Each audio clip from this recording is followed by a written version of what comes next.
Hi, everyone. Welcome to our February, or I should say March, actually, LinkedIn Live. And we're going to be talking about imposter syndrome. So, how to get over it, what really is the reason why people feel like they have imposter syndrome, and talk about like why is this something that we feel so often, and how does it actually affect our job prospects and our careers. So, to start things off, I just wanted to introduce myself quickly. My name is Sarah Fung. I'm a registered nurse. I've been a nurse for 15 years. I'm also the CEO of the RN Resume, where I help nurses with all things careers. And my co host I have today is Adam, and I'll let him introduce himself. Yes, my name is Adam. I've been in recruiting and healthcare space for about 5 years now, and currently I'm supporting Peterborough Regional Health Center. Great. So, I think then we'll just get right into it. And if anyone's listening, we are live on LinkedIn right now. So, feel free to put any comments or questions you have into the chat box, and we'll be happy to answer them as we go along.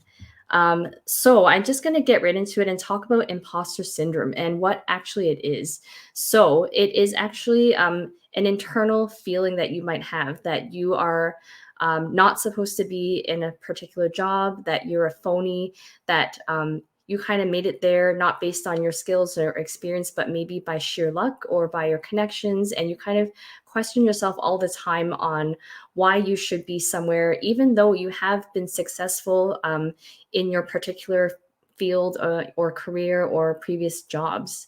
And there are actually five different types of imposter syndrome, which I didn't realize. I kind of thought this is like a general thing that you feel, but there are five different kinds. And I'm going to go over some of them today with some specific examples because as I was going through this list, I could think in the back of my head of coworkers I've had or even characteristics in myself over the years that kind of illustrate these examples. So the first one is the perfectionist. How many of us are perfectionists, especially nurses? I think this is actually really common, especially when you're a new nurse. You feel anxiety about doing everything and doing everything right. And of course, that is really important in healthcare because we are literally dealing with lives. But I think where it can kind of manifest itself is when you are trying to do everything perfectly and you're just not able to get things done during the day because you're trying to do everything perfectly 100% of the time. So, one perfect example I can think of is when you're charting or when you're documenting. And I think sometimes we get really caught up in it. And I used to work with nurses actually who would stay an hour past their shift because they were trying to chart and, really overthinking certain things. So that would be one example. The other example is the expert. So even though you may feel like you want to know everything, it's to the point where you have a fear of lacking knowledge or knowing every single thing all the time. And that can also be kind of hindering because you feel like if you don't know 100% of everything, then you are not able to perform the job well. And I've said this before in webinars where a lot of people, women especially, will not apply to a job unless they feel like they're 100% qualified. And I think research has actually shown that if you're even 60, maybe 70% qualified, you should apply. There are very few people that meet 100% of the job description. And if you do, you might be overqualified for that job. So just something to keep in mind. The third type of imposter is the solo. So someone who feels like they need to get everything done on their own because they don't really trust that anybody can help them. So they feel this pressure to do everything on their own. And that's another example. The fourth one is someone who is overly stubborn. So stressing about making a mistake. We're all human. We make mistakes. And I think that sometimes you feel stressed over a mistake that happened maybe a very long time ago, and it prevents you from being able to learn and or move forward with yourself. So that would be another example. And just giving another sort of job related example, if you are doing a job interview and maybe you feel like you've messed up on a certain question, you kind of let that affect the rest of your interview rather than just kind of viewing it as a temporary bump and getting back on track and making sure that you can, answer the questions to the best of your ability. And the last one here is the superhero. So a lot of us feel, especially as nurses, that we feel guilty if we can't please everyone all the time. And I have learned over the years that this is just not possible. So, yes, you want to do a good job. You want to follow your policies and procedures at your particular organization. But there are going to be times for sure that you are not going to make your patient happy or your patient's families or even other coworkers. But if you can kind of think to yourself, am I doing everything to my best of my ability and following my standards of the college, then you're doing the right thing. You might also have imposter syndrome if you feel yourself consistently experiencing self doubt, even in areas where you typically would excel. So, I think of someone starting new on a unit or maybe a student nurse. I can understand why you might feel anxious during that first little bit. But if you've been in your current job for a number of years and you're feeling uh, that you still can't perform the job, then this might be another example of imposter syndrome. And it might actually manifest as restlessness, nervousness, um, and in extreme cases, it can lead to anxiety and depression. So I don't want to confuse the two because imposter syndrome is not a mental illness, but it is something that a lot of nurses experience. And like I said, I think it can impact your overall career prospects. And just one last thing I wanted to add is that it is very common in women. It is very common in people of color. I think that sometimes when we don't see people in the roles that we're in, we feel that we are not able to meet the mark or meet those standards. So I'm going to actually turn it over to Adam and talk a little bit more about why we're discussing this today. Yeah, sorry, I was just you think I'd be used to not being on mute by now, but yeah, oftentimes not only in your jobs but in your careers, it does hold you back, right? So just like Sarah was mentioning, people who maybe don't have one or two of the requirements that people are looking for, sometimes candidates will not even apply, um, or applying internally either, right? We have a lot of the times nurses like, oh well, I've been in medicine for only 6 months, but I really want to work in emergency. Sometimes even they're unsure when maybe their placement was in telemetry or cardiology. They had that 6 months of medicine experience that would make somebody qualified for emergency, right? So we're just really needing to showcase our accomplishments not only when you're applying for jobs, but your interviews too, right? Um, Same thing when if somebody were to ask you about something that you maybe have never done before, don't just kind of say, okay, I've never done that before and leave it as is. You also want to kind of showcase maybe that kind of skill gap is missing, but you want to show that critical thinking that it's like, okay, this person can do that task. And then, that's when your inner saboteur comes in, right? And then you're just kind of making sure that you're still highlighting your skills, just may not necessarily relate to the job or the job descriptions, right? So it's really of a matter of you turning that around. Yeah, I think that's really important. So, like you said, don't leave the question kind of hanging on a negative point. Like maybe you're asked about your IV skills and you've never actually successfully started an IV. I wouldn't just say, I've never started it and then leave it because you're kind of leaving it hanging where you've mentioned that you aren't able to do something. But what I would do is round out that answer by saying, like, I haven't started IVs before, but I have practiced in simulation labs, or I am very eager to learn, or like just something that shows your eagerness to learn, your passion, or even highlighting transferable skills. So maybe you haven't started an IV, but you've been able to take blood, or you are able to use IV pumps. So leaving the person that you're speaking to with some confidence that you are trainable and that you are willing to learn. So that's something that I usually mention when I do even my job interview coaching with clients, is that you want to round out that answer and make the person interviewing you feel like you're a good candidate. So I guess like just sharing some personal and professional experiences about feeling like an imposter. When I finished my undergrad, I actually went straight into my master's program while I was working casually as a nurse. And I think that was the first time I really felt imposter syndrome. I couldn't really verbalize it at the time because I didn't know the term, but that is really what I felt because number one, I was one of the youngest people in my graduate degree program. Number two, I really hadn't worked very long as a nurse. I had just graduated several months before and I was working at the same time, but I didn't have that lived experience. And I really felt anxious a lot of the time because I thought like I'm never going to be able to perform like my peers. I don't have 20 years experience to bring to these discussions. And I felt like I almost felt like not participating sometimes because I didn't think I had any value to bring. So that was kind of the first time I really felt imposter syndrome, aside from being a student. But I think that looking back now, I should have felt more confident because obviously we all had the same sort of admission criteria. They obviously felt that I was going to be able to complete the degree. So I think it's just a matter of knowing that you have self-worth. And I mean, you do bring knowledge, skills, and expertise. It's not always necessarily based on your years of experience, but it's the quality of your experience that can inform what you bring to the table. So that's one thing I would suggest. I think imposter syndrome can manifest itself in many different ways. So maybe not just career related, but even in your personal life. If you are thinking of taking up a new hobby or trying something new, you're always thinking like, oh, I don't know if I can do this. But like, it's really just about your mindset and being open to learning and, sometimes making mistakes that happens, but really learning from those mistakes and being able to use that knowledge to move forward.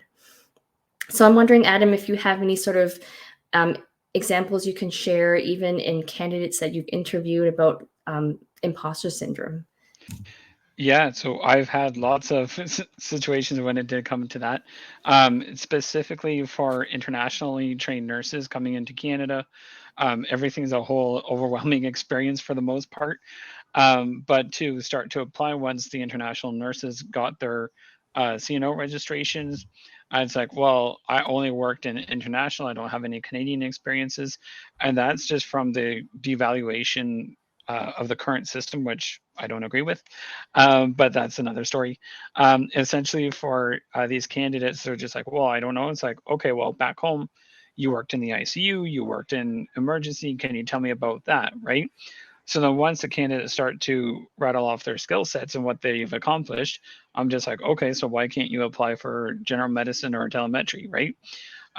Sometimes international nurses go straight from ICU from back home into ICU here in Canada, but it's not too often, but it still does happen. But just really more so focusing on what the past experiences were and trying to decurb that, especially from bedside nurses who are wanting to switch to a clinical stream or a management stream. It's like, okay, they've had uh, charge nursing experience, right? Well, with charge nurses, you typically do. So, say for example, like a charge nurse wants to go into a clinical service manager role. Typically, with charge nurses, you get you don't necessarily do too many disciplinary aspects, but you'll still do scheduling, you'll still do break coverages, all that kind of good stuff. And typically, those who are interested in leadership are either in process of their masters or have some sort of additional education. So it's just kind of really highlighting what people already have and what's already inside them to go ahead and make that jump, right? Mhm. Um, Personally, I did actually pitch a brand new position to my organization, and that was I actually doubted going through that route, uh, mainly because I was, fairly not entry level because I am a little bit more senior now, but still entry level compared to the position that I was pitching that I was interested in. So I went to my mentor. I was just like, "Hey, like this is what I want to do, and I'm really not sure if I should." I kind of stepping like outside of my scope and my bounds. But then my mentor kind of told me the same thing. She's just like, why wouldn't you just try and see what happens? Like put yourself out there, right? So I did eventually get to pitch it to the CEO. Nothing kind of came of it, but we were still. I probably wouldn't have done that without that little extra push. Mhm. Yeah, I think that's really great. It's just putting yourself out there and knowing that you do have worth. And of course, it's not going to work out 100% of the time, but if you don't try, then you have a 0% chance of making something work. And I think like when you're when you're in an interview, for example, I think being mindful of some of your wording. So if you say like only or just, you're kind of like minimizing your accomplishments. So like, oh, I was only working on this unit for 6 months, or I only was a physician in my home country for a year. Like you're kind of putting yourself down. When I'm just to give an example, when I'm writing a resume for a client, I want to make them shine. I want to portray them in the best light. I want to sometimes repackage some of the information so that it gives them a better chance at getting an interview. And when you're at the interview, I think you have to sort of have that same mentality. So part of it is the words that you're saying, but the other part is the nonverbal cues. So your facial expression, your body language.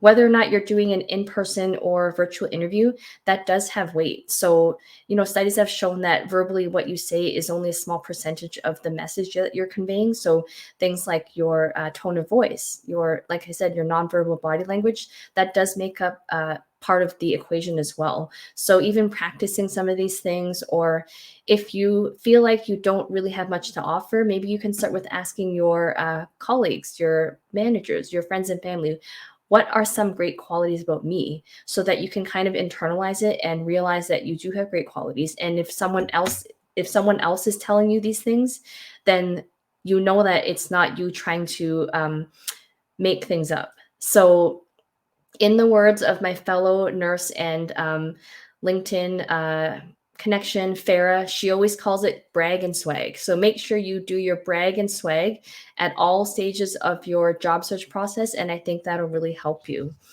Um, so I know that we've been throwing a lot of information out there, and I know that we've got lots of great nurses listening live. If there are any questions, feel free to put them in the chat and we'll be sure to answer them. If they're not directly related to imposter syndrome, that's okay too. We're happy to answer any questions that people have. Um, if there aren't any questions, we can move on to then how can we overcome this feeling? Because I think it's one thing to talk about imposter syndrome, but what can we actually do for ourselves and for others that will help them feel a little bit more confident? I think the first thing is just focusing on the facts. So, looking at the job description itself and objectively, do you meet the qualifications? So, if they're asking for, let's say, 5 years experience, do you have that? And if not, are you close to that? Because like I said, it's not that you have to meet 100% of the qualifications, but certainly if you're close, I think you should still apply. And if you can reach out directly to a recruiter like Adam, having that conversation about the fact that you do meet most of the qualifications, and is this something that is negotiable? Yeah, also learning. So if you're going to be taking any sort of extracurriculars, or if you're on the job, right? Sometimes you could shadow. It's like, okay, well, what is uh, what does the scheduling system look like, right? It's like, I'm interested in leadership. Oftentimes, hospitals would rather train you to the point where you're ready to leave, but then they don't want you to leave. So that's really just making sure that you're asking for those opportunities, because everybody's so busy that things kind of fall by the wayside, right? So really asking for those learning opportunities to shadow them if they have time. But just kind of make it be known that this is what you're interested in, this is what you're interested in moving forward with. So then that way it's like, okay, maybe there's a committee that you could go on that you could get additional exposure to, right? So there's a lot of different ways that you can gain that exposure, and some of them purely just because of the job description and time you may not be able to, right? But you never Mhm. know until you ask. So that's another thing that I would say. Like with myself, I'm involved in a lot of back end configurations in my organization, and I wouldn't know how much the system actually works without having that knowledge behind me. So just really kind of putting yourself there again and asking for those shadowing sessions or just the knowledge. So in that way, it's like, no, but I haven't had that experience, but I know XYZ about the system, or I know XYZ about the department, right? So just asking for those learning opportunities if they're not readily available for you. And Mhm. another thing is fighting your feelings with evidence, right? A lot of the times our feelings are coming from self-doubt and the lack of experience, right? So it's just like, well, why wouldn't I get hired, right? It's like I got hired at this organization, I could get hired at another one because I have my nursing diploma, I've written my NCLEX, I have my registration, I have that experience. That's not something that people can take away from you. So is evidence is like, why am I good for this job? And then that's going back to the job description too, right? Even if you have partial experience, it's still important that you do have that evidence right in front of you and it's tangible evidence instead of, not saying a feeling isn't tangible, right? But your feeling compared to the evidence is going to be what the hiring managers are looking at. Right. I think that's super important. And there is a question that I was going to bring up in the chat. So one person's asking, hang, let me find it now. Just wondering if you could comment on the interaction between imposter syndrome, nurses with learning disabilities, and work performance. Wondering if workplace structural inequities too may promote and aggravate imposter syndrome. So I think what they're asking is nurses or anybody, I guess, that have learning disabilities, how do we support them in the workplace to not feel inadequate? Yeah. So first of all, it is important to raise that to your HR department. Your manager, if you are comfortable with them, because your HR department will funnel that down to the management, but you don't need to necessarily let anybody else know that, right? So like for myself, I do have a disability, and then uh, how is your manager or your team supposed to support you if we don't know, right? So it's important to disclose what you need to disclose, but I wouldn't necessarily disclose anything further. And there's laws in Ontario about AODA and all of it, all that kind of good and meaningful things. So they know how to do that now. I feel like there's been a lot of exposure when it comes to disabilities and a lot more assistance, because before, when I first started to apply for jobs, like you would never see, if you require assistance during the recruitment process, please feel free to reach out to whomever to assist you with that. So years ago, that wouldn't have necessarily happened, right? So I do think that if you do disclose that to your manager, that one, that's not something that they can use against you, and two, it would actually be beneficial to disclose that and help kind of fear, what's the word I'm looking for? Kind of turn that imposter syndrome away, because then it's like, okay, my manager likes me and they're willing to help me out.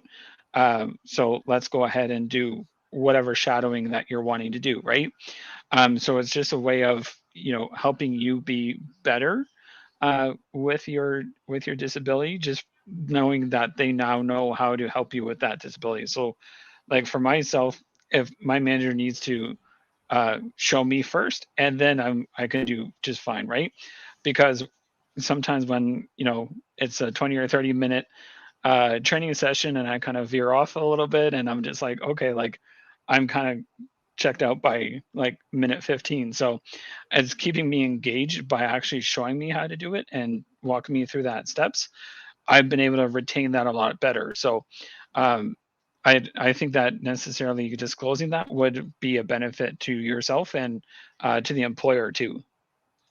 So Adam, like I guess with a learning disability in particular, it's like it's the same as any other disability. Like if somebody required assistance with mobilization, like um, would there be a sort of a plan to help them, accomplish what they need to in their jobs as well? Yeah, it would not necessarily be an additional work plan or anything like that, right? But there's different ways that the organization, and it's different with each organization. So I don't want to speak for anybody, right? But just really making sure that you have that plan to succeed, and just kind of letting your manager know what you need from them in order for you to do better. So different Mhm. organizations deal with it differently, right? So giving one example, I don't know if that would necessarily be beneficial to everybody, but just kind of letting them know what you need and them developing that plan is going to be beneficial for anybody. Yeah, that's super helpful. Yeah. Just getting back to our topic that we're going to talk about, I think you mentioned evidence based, fighting your feelings with evidence, and then acknowledging and releasing feelings. So, Just normalizing the feeling that it is kind of nerve wracking to go to an interview. It can be stressful to look for a job. It can be very discouraging sometimes when you attend an interview and you don't get the job. So, just acknowledging that this is a normal feeling and making sure that you have all your supports in place to kind of get you through that, and maybe even practicing self-care throughout this process if you feel that it's necessary. And I think also you might want to reframe the negative thoughts. So, like you said, Adam, oh, they're not going to pick me because I'm not good enough. But maybe it's because 100 people applied to the job. And being on the other side of the table, I can say though, when you get that feedback that it was a really hard decision, people aren't just saying that for the sake of saying it. Sometimes it really is a really hard decision. You've narrowed it down to maybe 3 or 4 candidates, and you're really trying to figure out who would be the best for the job. And it is really hard to uh, let people know that they didn't get the job, but it doesn't mean that you're not going to be well suited for a similar job. So just sort of keeping that in mind, that it is sometimes a matter of numbers, right? You can only pick one person for the job. And I know it's happened many times before where the person we selected ended up turning down. So then we go down the list. And so even though maybe the answer initially is you didn't get it, you never know where things might lead to. And if you are in contact with a recruiter such as Adam, he may be able to place you in a similar job if he knows what you're looking for and understands your skill set. And it's important to build up that relationship with your recruiter, because some recruiters, yes, they do receive a commission for placing candidates, not all. So typically, that's something that you can ask your recruiter. But when we are getting down to that final decision making, that second round of interviews has finished, there's been 2 really great candidates. A lot of the times, what our jobs as recruiters is having a really good relationship with the hiring managers. So if there's director of complex continuing care or director of whatever position you're applying for, sometimes they'll go, okay, Adam, well, what do you think? Right? They're just like, you've been in contact with this person a little bit more than we have. What is your honest opinion? And chances are your recruiters will have a really good relationship with that manager. So we're on the back end pushing for you to kind of get that job, right? So there's a lot more than just to the interview and then that's it. So um, just kind of don't think it's like, oh, I feel like I bombed that interview, right? You don't know what's kind of going on in the background. Absolutely. And I just wanted to also pull up one of my polls that I put up recently. So I just wanted to know in general how common it was to feel like you are an imposter, or have you ever experienced imposter syndrome? So I actually put up a poll on LinkedIn 2 days ago. Have you ever suffered for imposter syndrome? And Adam, I don't know if you saw the results of this poll or not. No, I don't think I did. Okay, I'm kind of putting you on the spot, but the options were often, sometimes, and never. What do you think most people selected? Most likely often. Yes, so you're right. So 51% of the respondents said they often felt like an imposter. 34% said sometimes. Only 9% said never.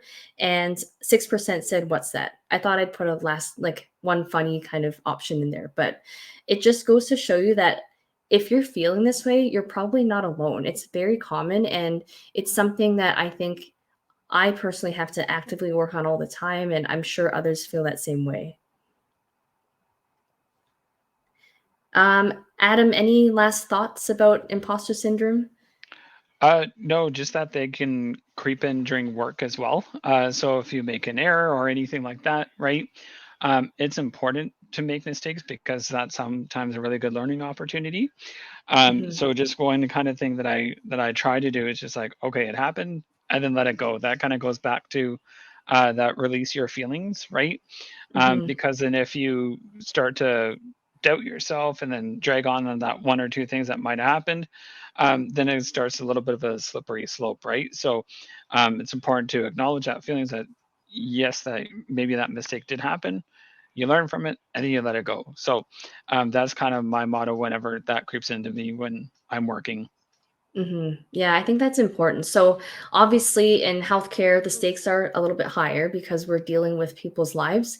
But if it's something that, is relatively minor, I would say just learn from that experience. Um, learn from that experience and get feedback from other people. So a lot of times you're your own worst critic. So if there was a mistake that was made, maybe you're the only one that noticed it. Maybe it was something really, really minor. Of course, if it is brought to your attention by your manager or another nurse or a colleague, then certainly you do want to look into it. But often we are our own worst critics. We beat ourselves up about things that happened, and it's a challenge. But I think that if you can really unpack why you feel that way, and like Adam said, objectively look at the things you can do, that's always going to be helpful for your career. So that's kind of what we wanted to share with you today. I'm going to just pause one more time to see if there are any questions from the audience, and we're happy to answer them for you. Adam, let me know if there's anything in the chat. I haven't seen anything pop up. Okay, so Shauna says, great insights with the chat today regarding getting over imposter syndrome. So just before we close off, I wanted to let people know, if you ever want to send me a message on LinkedIn, feel free to do so. If you are interested in getting any career help, whether it be resume, cover letter writing, looking for work from home jobs, even career coaching or job interview coaching, help with your LinkedIn profiles, or if you're thinking about becoming an entrepreneur and launching your own business as a nurse, feel free to reach out to me. You can go to my website, thernresume.com, or you can find me on most social media platforms. So I'll just put my contact information into the chat, and Adam, I'll let you share with people how they can reach you. Yeah, the easiest way is just to send myself a connection request as well, and try to help as many people as I can. All right. Thank you so much. If you did watch and you didn't catch all of it, or maybe you signed in halfway through, I will be posting this on all my social media platforms. So LinkedIn, Facebook, YouTube, I'll be posting them there. And I'll also be sending this out in my newsletter. So if you're not signed up for that, I will also put that link in the chat, and I can send it to you that way. So thank you everyone so much for listening. We are going to be doing this monthly. So if you have a suggestion for something career related that you'd like to hear from Adam and myself, please let us know. Thanks, everyone. Bye, guys.